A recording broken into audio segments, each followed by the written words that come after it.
Queen Elizabeth II was not just a symbol of duty and tradition.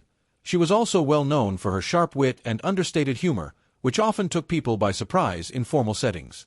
Her humor, though subtle, endeared her to many, humanizing the figure of a monarch often seen as distant. This rare blend of seriousness and humor was part of what made Queen Elizabeth II an icon beyond her royal duties. In one memorable interaction, the Queen joked with British Olympic diver Tom Daley about her height. Meeting the athlete, she quipped, "I should try gymnastics," because of her relatively smaller stature when compared to the other taller athletes. The comment not only showcased her wit, but also a certain self-deprecating charm, making the revered monarch relatable even in the most formal of situations. The ability to insert light-hearted remarks in otherwise serious moments was one of her endearing qualities. Her humor extended to her interactions with other athletes as well. In a separate encounter with Olympic gymnast Max Whitlock, the Queen expressed her admiration for the sport, casually commenting that it seemed impossible.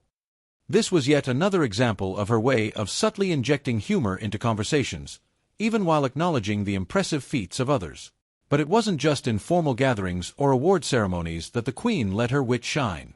In one of her most famous and delightful anecdotes, she once played a prank on a couple of American tourists who had no idea they were speaking to the Queen herself. While walking near her Balmoral estate, dressed in ordinary clothes and accompanied by her bodyguard, the tourists asked the Queen if she lived in the area.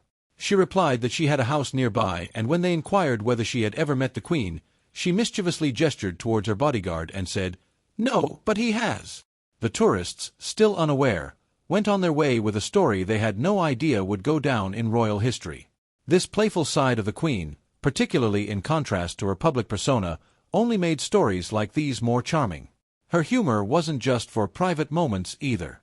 She often made dry quips that became well known for their understated brilliance. For instance, when visiting Niagara Falls, she simply remarked, "It's very damp, isn't it?" What could have been an ordinary observation became humorous when juxtaposed with the grandiose nature of the landmark itself. Similarly, when one of her great-grandchildren's births was approaching, the Queen expressed a wish for the baby's quick arrival, humorously admitting she had a holiday planned and didn't want it to be delayed. These instances reflect not just Queen Elizabeth's humor, but also her ability to navigate the line between her regal responsibilities and her more personal, down-to-earth side. It's these lighter moments that helped her bond with people across the world, making her not just a ruler, but a beloved public figure who could still surprise those around her with a well-timed quip or playful remark. In a lifetime of immense responsibility and tradition, Queen Elizabeth's humor was a reminder that even a monarch can have fun, make jokes, and prank tourists now and then. Her wit wasn't just a side note to her reign, it was part of the legacy she left behind, a reminder that in the midst of duty, there's always room for laughter.